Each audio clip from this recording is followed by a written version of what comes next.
Man Hour Nation, it's time to get shocked.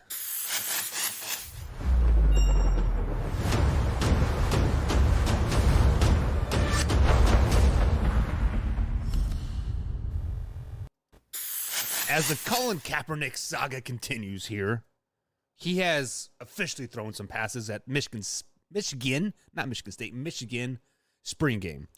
He threw some passes. He looked okay, right? He looked pretty damn good with a quarterback that is a professional athlete or was a professional athlete. Didn't have helmets on, didn't have pads on, had nobody pressuring, and he had his script. Looked okay, right? Threw a couple deep balls that looked, pretty good if you are a dad throwing to a toddler, right? But hey, we will call a spade at the end of the day. But let's just be honest. Colin Kaepernick is not a good quarterback, guys. He was for a year, the year that he led the 49ers to the Super Bowl in 2013. They lost that Super Bowl, but he went 12-4 that year. Don't get it twisted. He did throw for 58% of his passes for 3,200 yards, 21 touchdowns, 8 interceptions. Not terrible, but since then, 8-8. The following season, 2015, went 2-6. His season ended early with the torn labrum in his non-throwing shoulder, the same injury that Baker Mayfield had this past season that played all season long and whatnot. But hey, we digress from that. And then he was eventually benched in 2016 when he went 1-10. 59% completion ratio, 2,200 yards, 16 touchdowns, 4 interceptions. Not terrible stats, but the win columns were not there. Guys, Colin Kaepernick turns 35 years old this year. November 4th, right? He will turn 35 years old. Some notable other 35-year-old quarterbacks in the league: Tom Brady. Colin Kaepernick is not no Tom Brady. Aaron Rodgers, not Aaron Rodgers either, right? Matt Ryan, not Matt Ryan either. Guys, let's just face it. Nobody wants a 35-year-old quarterback that hasn't played in the league since 2016. Nobody wants the media headache. Nobody wants a has-been quarterback. It is what it is. Sorry to tell you guys this, but it is what it is. Colin Kaepernick will never play in the league again. Nobody wants him. Nobody needs him, not even as a third-string quarterback. Man Hour Nation, cue that intro. Ready for the best damn radio show on the planet.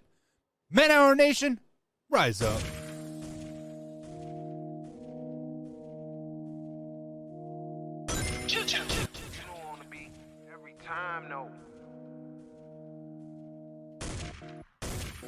I would like to personally welcome you to Man Hour After Dark. Say that thing. I bring you the host, Mike, Buck, and Cone. You know who's coming to the stage. Sports talk than what you about to hear right here. I second that. Go. You know that it's us when we talking about sports. Giving you facts on the field to the core. Tune in, we need the support. 1 hour too short, then listen some more. On all your stations, not dropping no music. Starts like Adidas, but Nike just do it. Down 4 on the 4th, we go for the win. Michael 2 seconds, we taking it in. Buck, Mike, and Combs, you know what's going on. Man, now we're After Dark, no LA, we the big spark. No 4th and inches won't cut short. Got the best talking, it's all sports. Buzzing more than buzzer beaters. We coming live all through your speakers, go. And what is up, Man Hour Nation? Michael Buckcusher here with the Man Hour. Be sure to head over to manhourradio.com. Check out that merchandise page. We got the Man Hour logo merch. We got the Beastie merch. We got the Team Buck merch. And of course, we got the new logo merch up there on this side of the screen right there. Yeah, that beautiful Man Hour logo there. Designed by yours truly here. Yes, it is a little tinkering here and there, but bada bing, bada boom, it is there. Guys, we are part of Belly Up Sports, so you can find us on bellyup.tv and, of course, Apple TV, Roku TV, and coming soon, YouTube TV as well. But guys, if you are new here to the YouTube channel, youtube.com/Man Hour, be sure to hit that like button, hit the subscribe button, because sharing is caring, and also share this to a couple friends. Like, obviously, we do have a great show for you lined up today. Devontae Parker has officially become a New England Patriot. We're going to talk a little bit of AFC East, the quarterback competition that is going there. We got Way or No Way coming up as well. And then, of course, we got an interview with my man from the corner booth, Jared. So Jared from the corner booth will join us here in about a half hour right here on the Man Hour. So sit back and relax for that. Just be prepared. My kids went wild during that little segment. So simmer down now, simmer down now, simmer down now. But guys, buckle up here. Devontae Parker has officially been sent to the New England Patriots. For a fifth-round pick this year in 2022 NFL draft was 3 weeks away, right? And a 2023 draft third-rounder. This trade kind of, it doesn't surprise me too much here because Tyreek Hill obviously was picked up by the Miami Dolphins, and Devontae Parker was kind of the odd man out in the end because you have Jalen Waddle and you have Tyreek Hill. Now, Devontae Parker did have a breakout season in 2019. 72 catches for 1,202 yards. He obviously led the team, and he was doing good things down there in Miami. But since then, since that 2019 breakout season, he has only monstered up 103 catches for 1,308 yards the last 2 seasons. Now, granted, look who the quarterbacks have been the last 2 seasons, right? Obviously, Ryan Fitzpatrick is no barn burner by any means, right? And then Tua, we don't know what we're going to get with him. Obviously, this year is a big proving ground for Tua.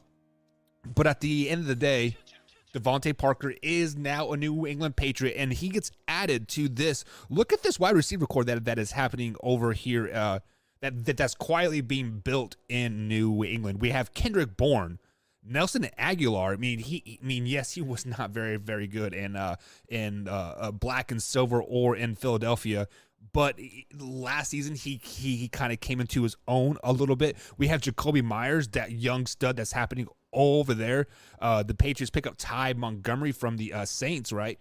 He can play running back / wide receiver. And then you have the two-headed monster at tight end and Hunter Henry and Jonnu Smith. So, guys, quietly, this New England Patriots wide receiver core looks pretty solid. Now, it is not going to be the high-flying like the Kansas City Chiefs or the Raiders or anybody just like that. But this is exactly a Bill Belichick-esque type of wide receiver core. A bunch of guys that kind of have been overlooked, kind of like we use that term loosely here. Overlooked, maybe undervalued, and they're going to put together a nice, solid core and a second-year quarterback in Mac Jones. Look for the New England Patriots to do some pretty good things this year, guys. Like, I am pretty excited to see what they can do. And when we look at the AFC East, the first place is kind of up for grabs, and I'm leaning toward a second-year Mac Jones and the New England Patriots with the addition of Devontae Parker here to make some big leaps and bounds.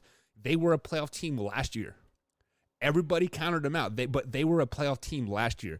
So think about another year under Bill Belichick, a full offseason for Mac Jones, spring ball, summer ball, right? And we still have the draft. So the New England Patriots could be pretty deadly, guys. Also on the flip side of that coin, we look at the Miami Dolphins receiver core. They do now have Jalen Waddle, obviously their first round pick from last year. Tyreek Hill, the $120 million man himself. Trent Sheffield, Cedric Wilson, another Kansas City shun guy there from a couple years ago. Yes, Cedric Wilson. I think he's been with the Miami. It's 3 years now. This will go on his third year.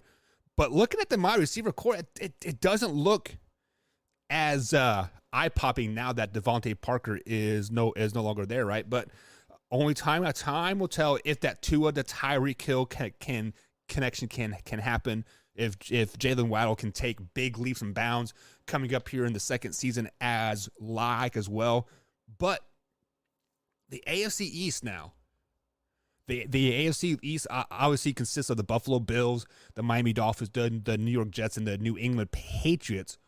When we sit back and we look at what is happening now in the AFC East, This is quietly becoming a very, very challenging division for the Buffalo Bills. This division is quietly becoming maybe one of the second best divisions in the AFC, obviously behind the AFC West, because the AFC South is, I mean, they're no slouch by any means. Yes, they still got the Colts and the Titans, but I think the Titans are going to take a step back this year. The Colts are still going to be right around the 500 mark.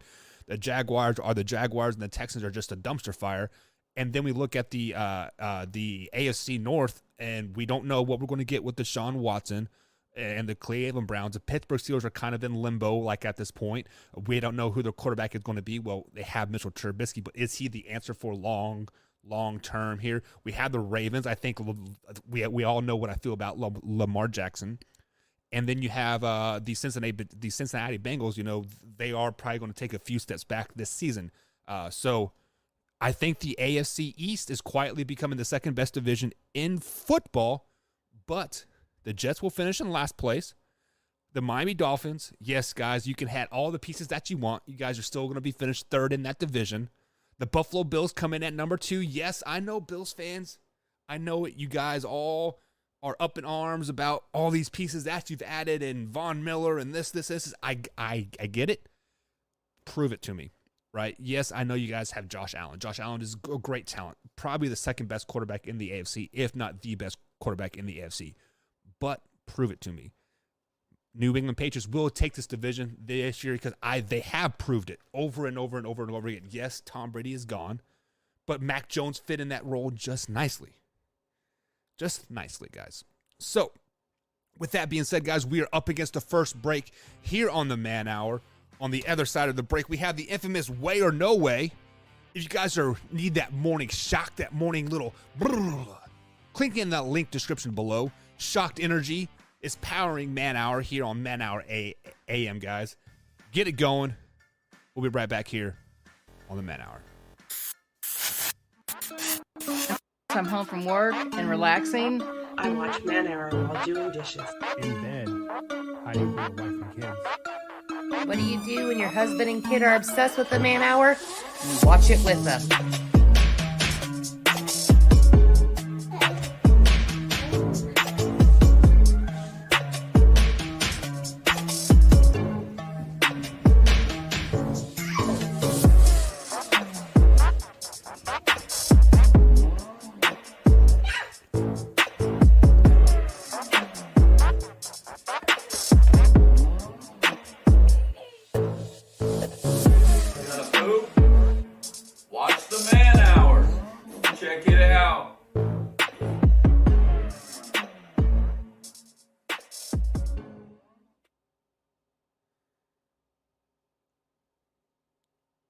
Have you ever wanted to go to Vegas to see the NFL draft? Well, now you can. Simply head over to youtube.com/Man Hour. Click on that join button, become a $5.99 member or higher, and you get free entry. Simple as that. So head over to youtube.com/Man Hour and hit that join button. You won't regret it.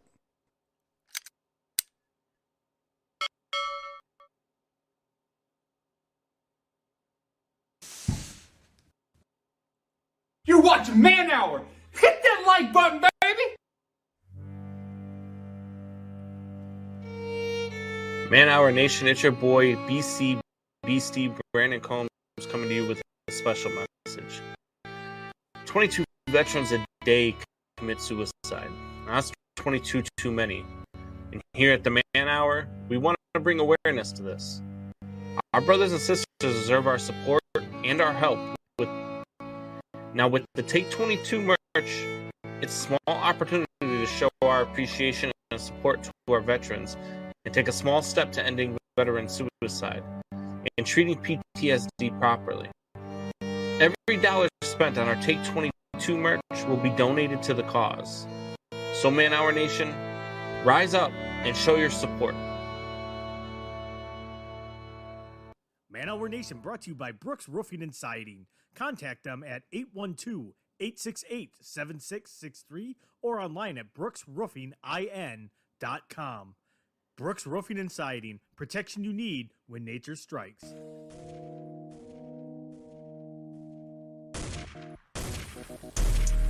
And welcome back to the Man Hour, guys. Michael Buckcasher here with the Man Hour. You can find me up on Twitter at manhour_buck. You can also find us live right here on youtube.com/Man Hour every Monday through Friday at 6 a.m. East Coast time, 6 a.m. to 8 a.m. East Coast time right here on youtube.com. But of course, if you miss any part of the show whatsoever, you can find us on Spotify, iTunes, and of course, iHeartRadio. Or if you like the visual aspect of it, the nice visual interaction, we are on bellyup.tv at 8 a.m. and 3 p.m. East Coast time. 2 different shows, so if you guys have missed Man Hour anytime during the last Sunday through Friday, check it out over there.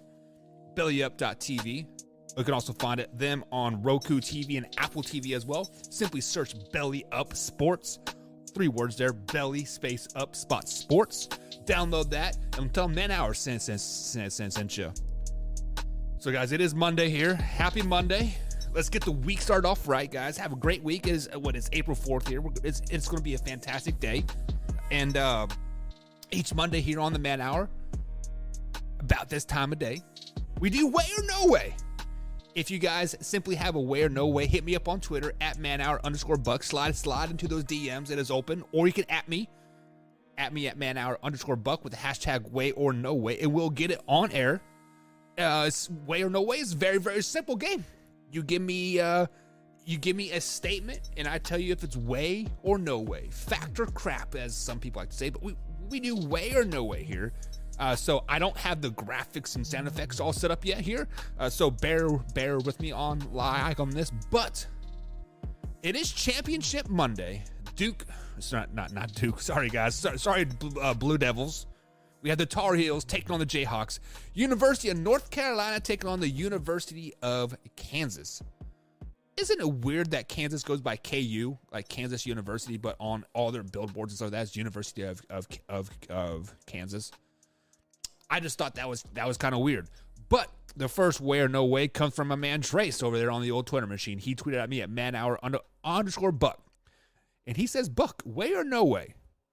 UNC beats KU in the Roy Williams Bowl tonight. Ooh.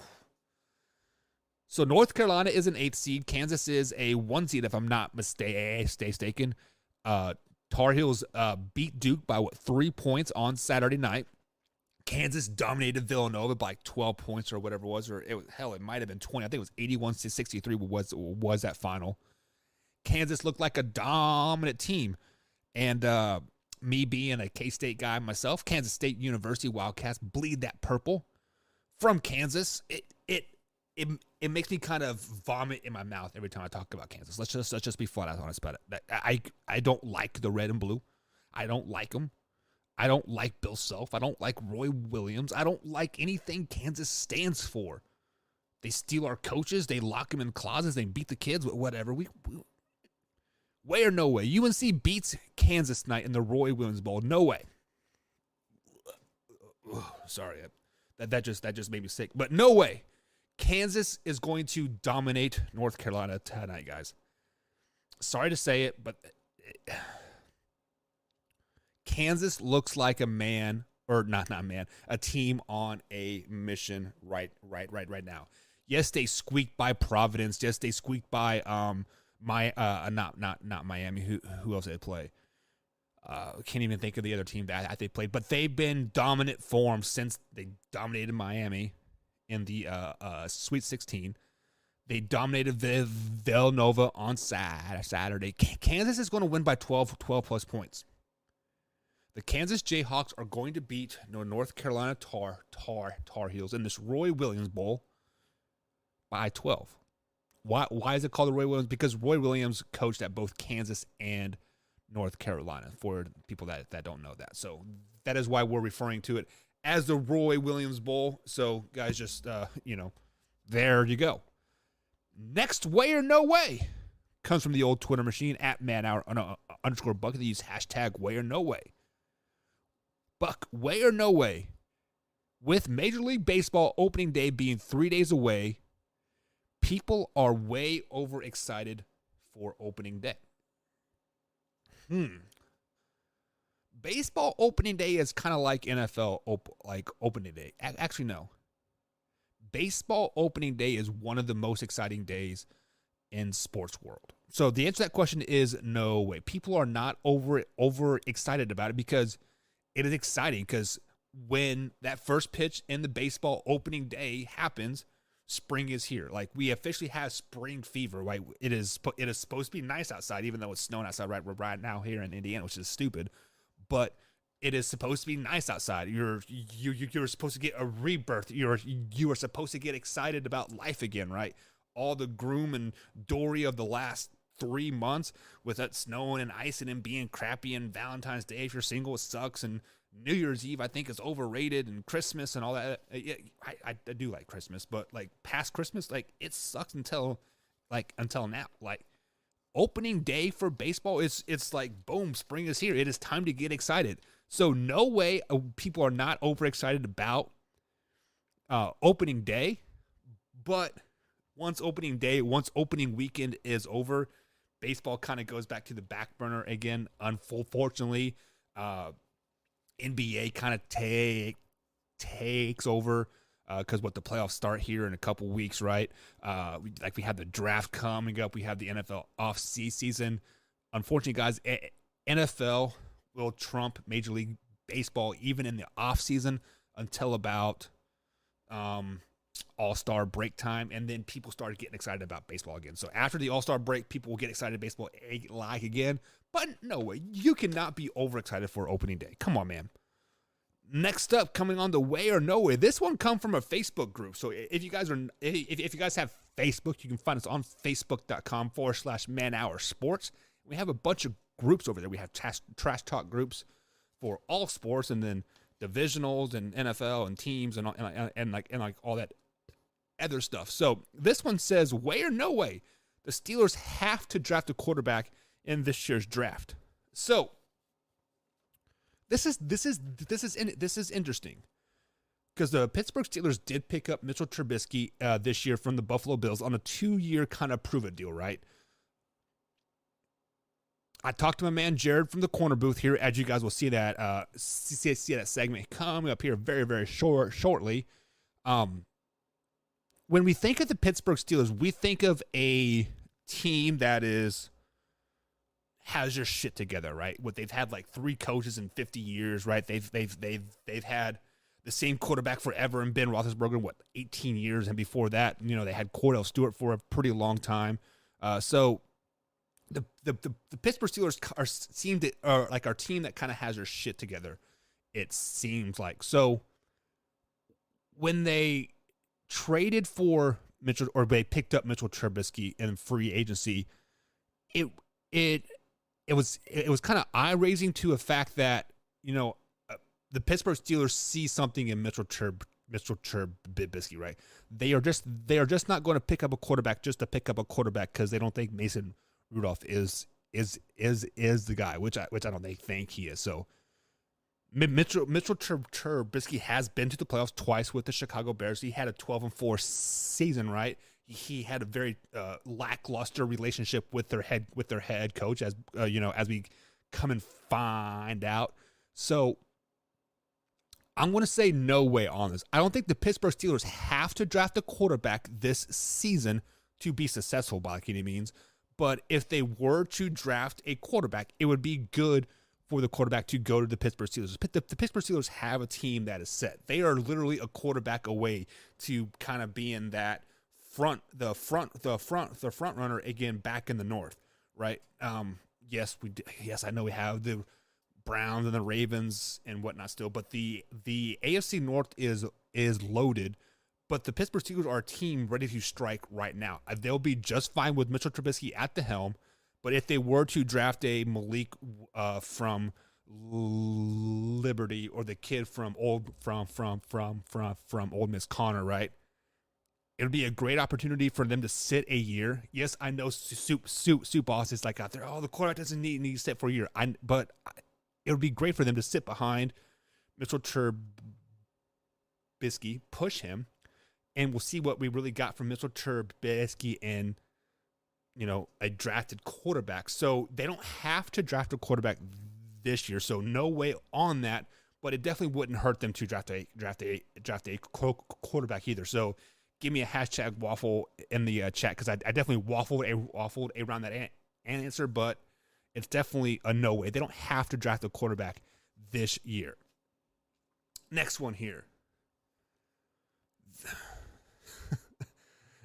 So, full disclaimer on this one. I do not hate women's sports. Okay, I don't hate it. My wife played volleyball and basketball in college.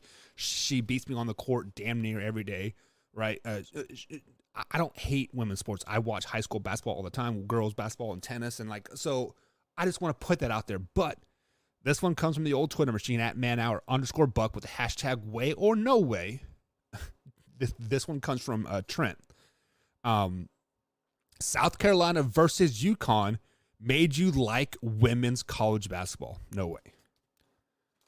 This one is a complete no way, unfortunately. I do not like watching college women's basketball on ESPN or whatever. Like, I will watch it live. Like, I will go to a game and like, I'll watch it, but I will not go out of my way to watch a women college basketball game.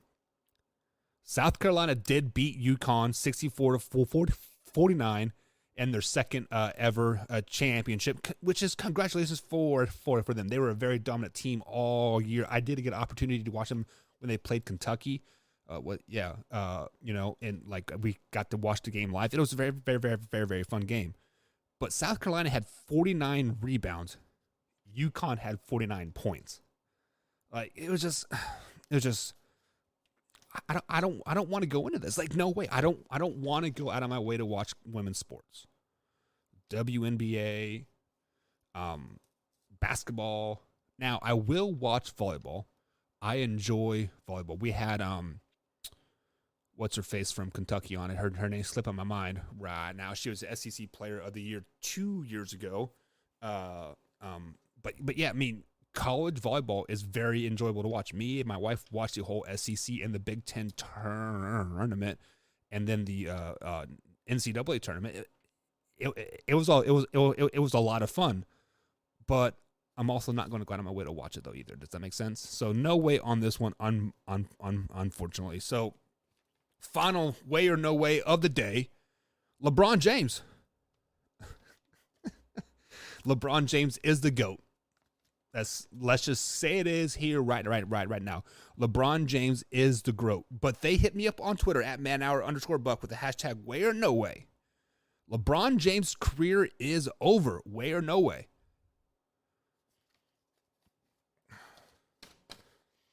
So guys, LeBron James has been playing basically every other game, right? The Lakers are two games out of the play-in game. For the play-in tournament behind the Spurs. LeBron James is 37 years old, still averaging about 40 minutes a game. No way his career's not over. Look what he's done in the last, in the month of March here. So we'll throw April in there too. He had 38 points on April 1st. Then he had 39, 38, 38, 36, and he had a 19-pointer. That was kind of a odd game out there. Then 30, 31, and then a 50-pointer, 23 and 56, 26, 26. LeBron James is still playing at a very high level. Yes, he's playing every other day, but LeBron James knows that the Lakers are out of this chance to make it to the postseason, right? He knows that there is no sense of breaking down his body on back-to-back games when, hey, I can play 40 minutes, sit for 40 minutes, right? Like, he knows his body. LeBron James is just like Tom Brady. He will spend millions upon millions of dollars in the postseason taking care of his body, getting him right for the next season. Now, LeBron James last year did have his first ever, injury that I can recall that he was out for multiple games, right? Or hell, he was almost out for a month with that growing or whatever it was. But no way LeBron James's career is over. He has flat out said that he wants to play with his son. Well, his son's a sophomore, I think, maybe a freshman. Either way, there are 4 or 5 years left in LeBron James' career, just because the GOAT decides when he wants to go. It is what it is. We'll be right back here, guys, on Man Hour.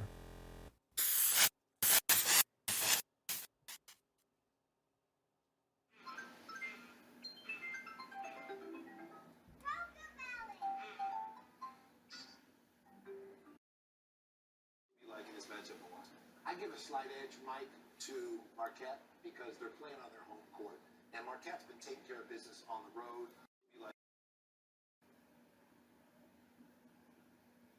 Are you ready for the best damn radio show on the planet? Man Hour Nation, rise up.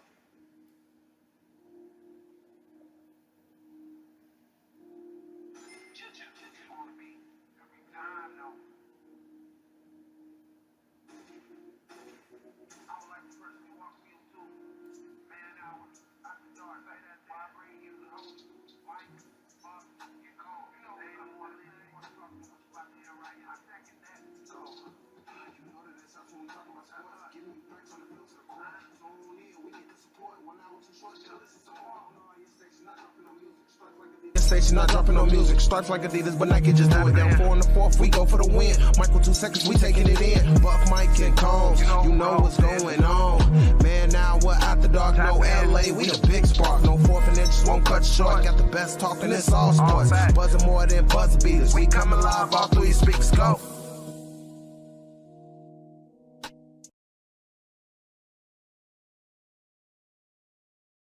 You're watching Man Hour. Hit that like button, baby! Man Hour Nation, it's your boy BC Beastie Brandon Combs coming to you with a special message. 22 veterans a day commit suicide. Now, that's 22 too many. And here at the Man Hour, we want to bring awareness to this. Our brothers and sisters deserve our support and our help with the Take 22 merch.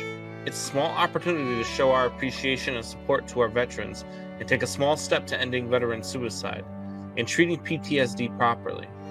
Every dollar spent on our Take 22 merch will be donated to the cause. So Man Hour Nation, rise up and show your support.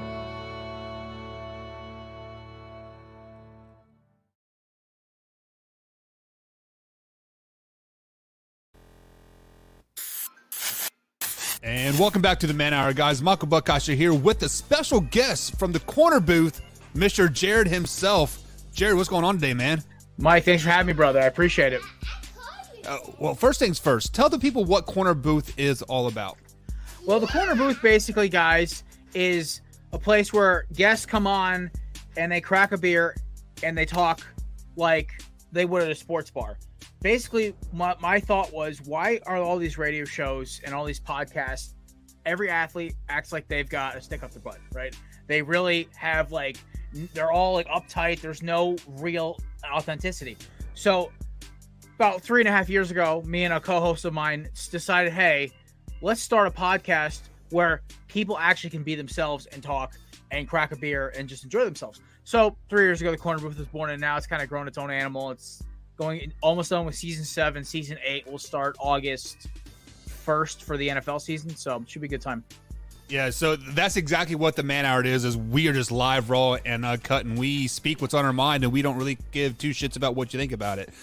So we are going to have you on here, basically just to speak whatever you want to talk about. Obviously, you are a college basketball guy, and some stuff has happened with the college basketball, and your anxiety was through the roof this weekend, as you said pre-show. Yeah. So let's talk a little bit about that. What are your initial thoughts of the Final Four?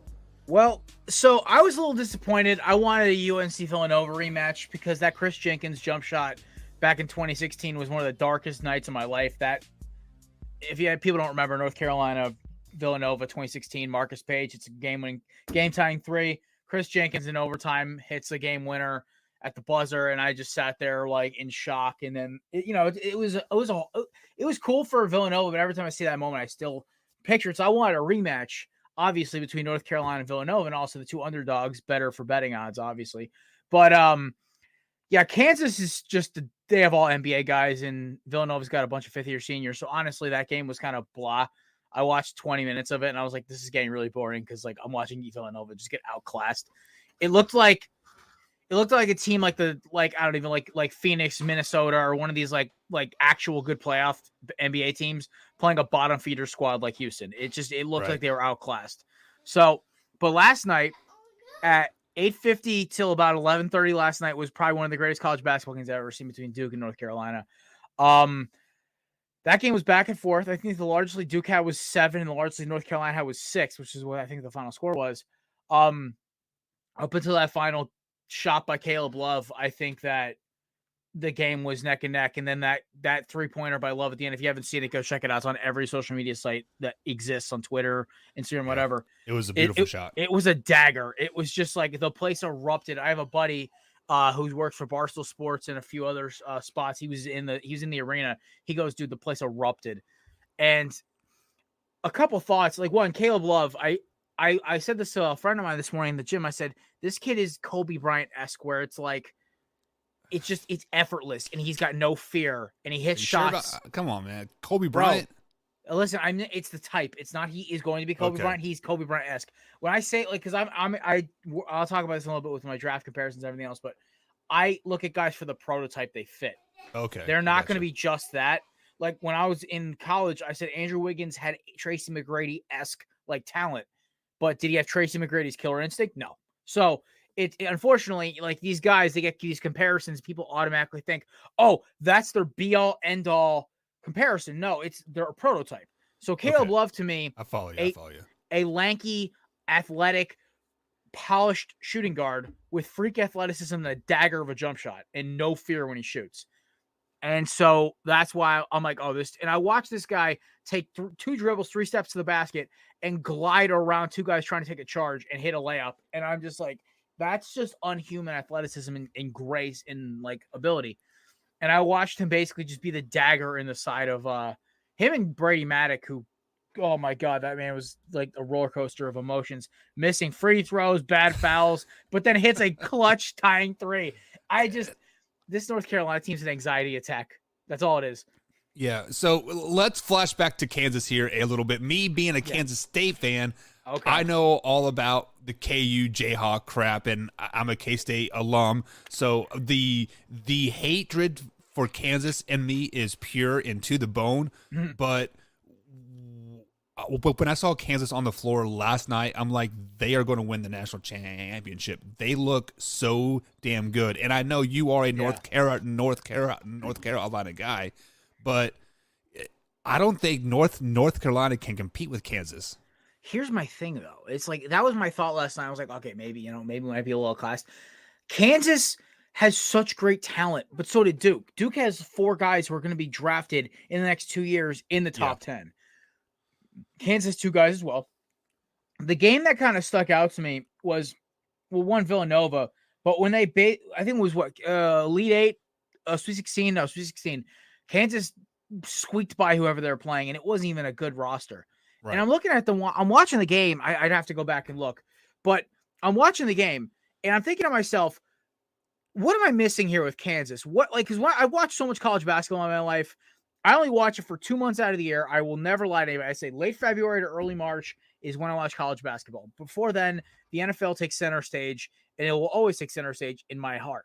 But with Kansas, they just didn't look like this. Oh, Providence, who never played a high-level team the entire time up until the tournament, and Creighton gave them a run too. It was like there was never any pull-away games where I'm like, okay, this team is gonna blow everybody out. And when I watch like teams like Duke would rely on the refs to win against Texas Tech. Well, that's a whole nother story. I knew that was gonna happen. Yeah. And what was it? Hubert Davis last night almost got ejected because he kept yelling at the refs like they're not calling the fouls straight. Like everything's like off and on. So what bugs me about I think Kansas is the best team in the tournament besides Arizona talent-wise. Yeah. And I throw Baylor in there too, even though, we may or may not have, we were stomping Baylor until they started ejecting our players back in the round of 32. But what cracks me up about this Kansas North Carolina game is, one, it's the Roy Williams Bowl. It is St. Roy's 2 teams.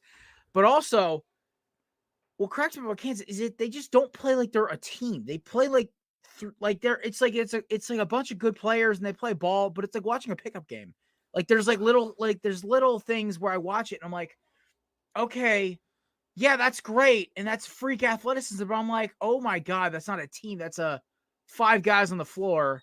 And I've also never been a fan of Bill Self's coaching. I never have been, really. It's Right. with me, he's always had freak athletes. You can go all the way back to the days of the Mario Chalmers team that won it all. And when I look at that team, I sit there and I just don't. Bill Self's style has never translated to me to they're gonna win every year. Like I was waiting for Kansas to be out in the 3rd round to Creighton. Well, I get it. Like I get an opportunity to watch a lot of Kansas basketball, and they never blow people out in the first three rounds. They never do. They always squeak by. They play just well enough to survive and advance. And really, that's the name of the game in the March Madness tournament. If you think about it, because we aren't going off of style points. Like it is not like you have to score 100 points to go to the Sweet 16, right? Mm-hmm. You just got to win. And so Kansas has saved themselves up to this point, and then they destroyed Villanova and Miami. Yeah, and Miami. And I do understand what you're saying about the Bill Self coaching style. Yeah, but his style translates so well to the NBA, and that's why they get those players year after year after year. Yeah, just because when a Kansas player goes number 1 or goes in the first round, they normally translate to the NBA very, very well, and there's not that huge learning curve like North Carolina players or Kentucky players or Duke players. Yeah, no, I'll admit, the last North Carolina players the last couple of years it's been a rough transition, but I think there's 2 or 3 guys in this North Carolina roster who are going to be NBA. So I think Baycott and Caleb Love will be solid NBA players, obviously. So you think Caleb Love is going? No, he'll probably. I think he's going to be an amazing NBA player. I think he's going to stay one more year though, because he's still kind of raw. And I think the fact is, I was talking to somebody today about this. These NIL deals now have changed all the game with the NBA, because now players don't need to rush to the league to get paid. Right. So these guys will stay 2-3 years. They'll make all this money while they get to sit and relax and sit in class and everything else. They don't have the pressure of being a pro player. Then they go to the pros if they want to, but it's there's no rush now. A lot of these guys have noticed, you said, a lot of this is the first year where NIL is in effect. I've seen more 2nd, 3rd, and 4th year players in the tournament this year, and it's kind of cool. There's a lot less one and dones, which is kind of a nice change to college basketball. Right. Because this is honestly the best tournament I've watched since I was a kid. The Tyler Hansborough, Gerald Williams from Duke. I think they had Wayne Simon back in the day for Kansas. I can't remember if that was the same year or not, but that 08, 07, 08, 08, 09 tournament. I remember 07, 08 was a good one too. All those tournaments back when I was younger, those I remember were being elite tournaments. But then once we got past the Anthony Davis was the first year of where okay, one and dones are running, and college basketball felt kind of off. But now this year was just every game was electricity. There were only a few blowouts. So it was really fun. So if you look back in 2007 and 2008, you could go directly to the NBA still. So that's why that's why you had those 2, 3 year, 4 players still. I think now that now that money's involved in college, guys don't care. They'll play 2, 3 years because college is fun. College basketball is fun for these guys. With the NBA, it's a business and they know it. They screw up their contracts up. So I guess the biggest thing for me is that when I watch this game with Monday's game, before we talk, I drop my hot take about this year's quarterback class. I look at this game from the fact that North Carolina plays 7 guys total, 2 stretch 4s off the bench, and then a bunch of rotation guys, right. and then the starting 5. And what it works for him is these guys are the most well-conditioned team in basketball. And Armando Bacot is the key to this game, because if he can stop Hoop McCormick, who is a freak. I watched this man dominate. But then again, Villanova and Miami, one thing I will say about those games, whether they're blowouts, they don't have a dominant big. Very true, yes. Where Armando Bacot broke 3 ACC records in rebounding the last 3 games. I will not say he's a dominant big, but I'll say he's a little Duke and North Carolina are more built to beat a Kansas team than, say, a Villanova, a Houston, or whoever, or even a Gonzaga, because I don't consider Chet Holmgren an actual big man. I just consider him slender man with a jump shot. So I think the biggest thing with Kansas, North Carolina is going to be the guard play. Can Kansas keep up with RJ Smith and Caleb Love? Because if those two get hot and start rolling and start hitting threes, it's a big problem for Kansas, because they're not going to be able, when they can slow the game down, get it into McCormick, let him dominate, it's going to be fun. But if Baycott's ankle is even 80% by Monday, this is going to be an epic game. Yeah, it's like I am definitely looking forward to this game 100%. Who do you got winning the game? I would love it's weird for me, right? So I would love to take Kansas because it's a safe pick. It would make me look like just a smart journalist, because I'm going above my bias as a Tar Heels fan, because I've been watching the Tar Heels since Rashad McCants, Sean May, and Marvin Williams. I even watched like old highlights of Vince Carter when I was like a 5-year-old, right? So, but I think North Carolina is the team of destiny, man. I really think they are. Like they just like, there's this old saying. It's like you play like championship teams find ways to win. North Carolina has had the weirdest tournament of all time, and they just find ways to pull it out. It makes no sense how they do it, but they do. Like against Baylor, when we went to overtime, they were on the ropes. Like Baylor had them gone. They were done. And then a bench player hits a 3-pointer off the bat. I can't remember the kid's name right now. Hits a 3 in the first possession. Then North Carolina kicks Baylor's teeth in for the next 5 minutes of overtime. It wasn't even close. But when that game stopped at the end of regulation, everyone thought Baylor had this. It was over. So, and then against UCLA, they kept hanging around, and at the last minute pull ahead. And to me, with North Carolina, they just had that just ability to, it doesn't matter who they're playing. Their team matches up well enough because they're built like an NBA roster. They have the big man who can move a little bit, the stretch 4, the athletic defender 3 who can cover multiple positions, and then they have the 2 guards who are dominant shooters, who are streaky and athletic. And it beats these teams who rely on 1, 2, 3 good players, a bunch of role guys. So if there was any team to be able to beat Kansas, it is North Carolina. I think it's going to be the closest game. I think this game could go to overtime. This is going to be like one of those crazy last possession kind of games. But I got to go with my gut, my heart here. UNC. I picked them on Thursday on my own show to beat Duke, and AJ from Sac City yelled at me for 5 minutes about how I was being a homer. And I said, listen, man, you got to realize, like, nobody cares about this Coach K retirement tour. This is all about wins, and North Carolina just wins, baby. Yeah. I'm picking Kansas, as much as that makes me sick. I'm picking Kansas by like 12. I think they are upset that, as my kids go crazy in the background, my fault. Mm-hmm. But yeah, so Kansas by 12. I think it's just going to be a total domination from point in to point out. So let's transition over to the NFL here. Just like a tad bit. We are 3 weeks away from the NFL draft, and the quarterback class I think is very, very weak. But you have other opinions, maybe? Okay, so here's the deal about the quarterback class. The reason, and shout out to my boy Uke, he is Belly Up's draft scout. This kid and me have both been going crazy about evaluating these quarterbacks, and I have 3 guys in this class that I absolutely love, and 1 guy who I'm getting warmer on. The reason everyone's hitting on this class is because there's no big name stars. Okay, the top guy in this class is from Liberty. The next top guy, in most people's opinions, is from Pittsburgh. It's not like the last good quarterback to come out of Pittsburgh is Dan Marino. Right. So that's just everything you know right there. So there's no big name superstars. And that's why everyone's poo-pooing this class. But the problem is, like, it doesn't matter if they're from big programs.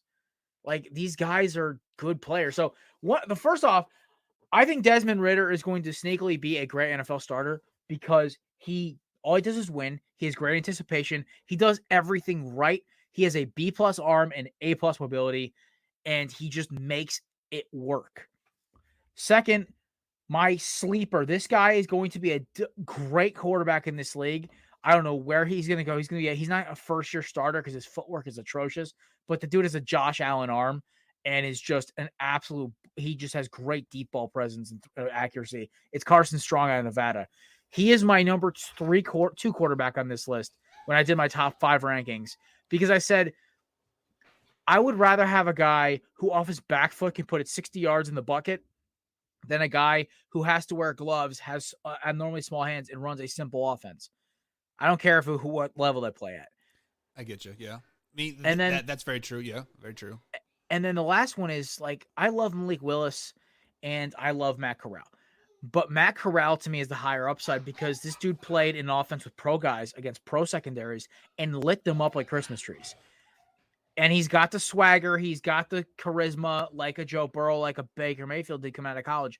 But like Joe Burrow, he's got the mobility and he's got an absolute bazooka, Mike. It's not even like we worried about Baker because Baker ran a very play-action heavy offense out of a spread. Lincoln Riley's offense makes any quarterback look good. But Matt Corral, every time I watch him play, it's just big, gutsy throws, splitting defenders, hitting guys in stride, and he just makes it look effortless.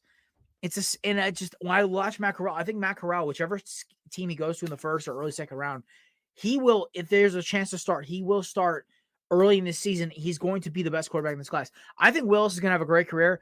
I just worry with Willis is that he's going to have too much expectations on him already, and he's going to have to be a solid starter, but it's going to be more or less like, will he have the drive and the ability to make the gutsy throws? But I think, honestly, there's three guys who honestly could be perennial starters in their division. I think, you could either do a split between Desmond Ridder and I'd say Carson Strong are kind of like the 50-50 guys, but then like Willis and Matt Corral could be the guy.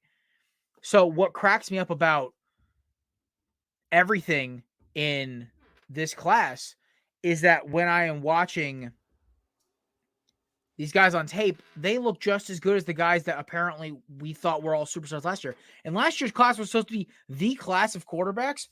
Doug Peterson needs to resurrect Trevor Lawrence. And you have Justin Fields. You need basically he's still, I don't trust Justin Fields as an elite passer. I trust him as an elite athlete, and I think he's a decent quarterback, but he's not like an elite passer. And Mac Jones is going to be an okay game manager to me. It's not like I don't trust him to be an elite guy. We'll see what he does with Devontae Parker, who's the best receiver he's ever had in his life since college. This is the best pro receiver he's ever had. So, to me, the 2020 class with Herbert, Tua, Burrow, and Hurts, you don't get classes like that where you get 4 guaranteed starters right away. Right. Or 2018 when you had Baker, Lamar, Josh Allen. But I think this class, you're going to have 3 starters. And I think that everyone's just poo-pooing this because it is literally a class with no-name guys. But this isn't Geno Smith's class. This is actually a pretty decent talent class. And on tape, they all impress me. They all stand out. The only ones I don't like, I don't like Kenny Pickett because he just reminds me of Nate Peterman. He really does. Like a little more polished Nate Peterman. Yeah. And I look at Sam Howell.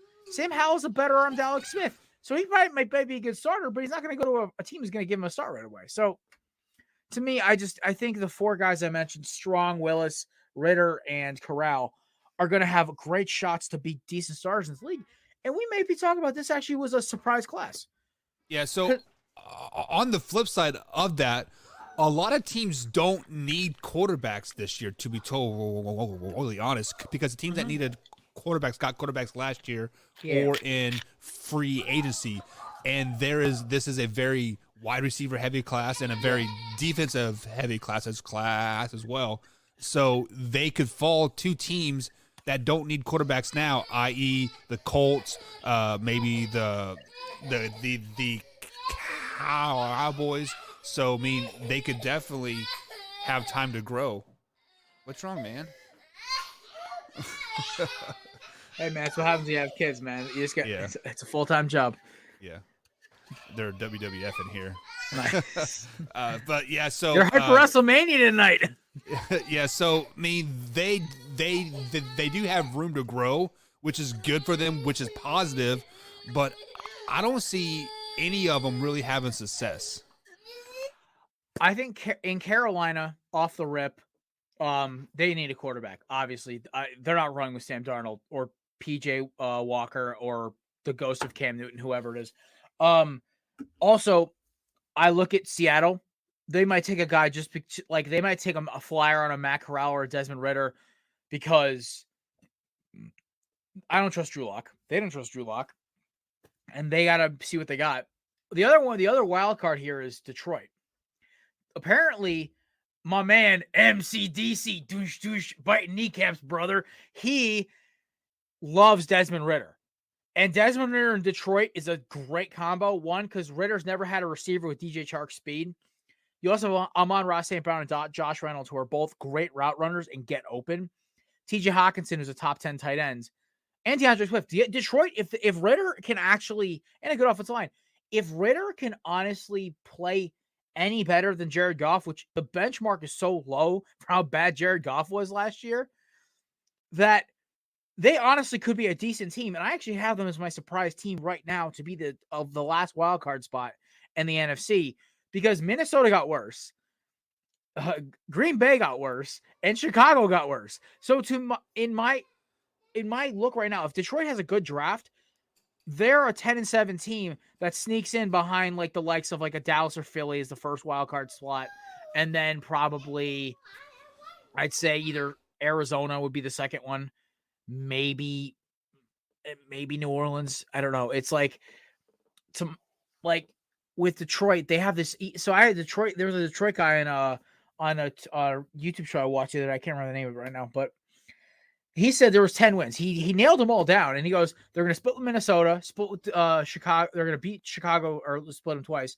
And then I was looking at their schedule.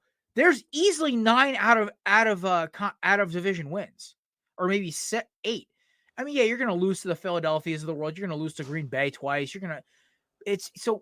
But I looked at them like, it's not a hard schedule. They're a 4th place team. Yeah. They're going to get they're going to get an elite edge rusher or an elite tackle at number 2. So, and then at 32, you're going to get a good quarterback prospect, because the only one who's going to be off the board is probably Pickett or Malik Willis, because some team's going to overreach on Pickett, and you're going to get either Corral, Ridder, or Carson Strong. And honestly, a half-ass quarterback can put up 30 touchdowns with that offense. So when I look at the Lions, I think they're the best spot for a quarterback should want to go to Detroit for the first time ever, because they're actually built to be a surprise team. They may not make the playoffs, but they're going to win 9 games this year, 10 games. And the other team, I think, so I already talked about Carolina because for obvious reasons. Pittsburgh's another one where Mitch Trubisky is there if they can't get a quarterback they like. You think so? Yeah. So Money Mitch, I think, has realized he's Andy Dalton. He's Ryan Fitzpatrick. He is going to fall into that role.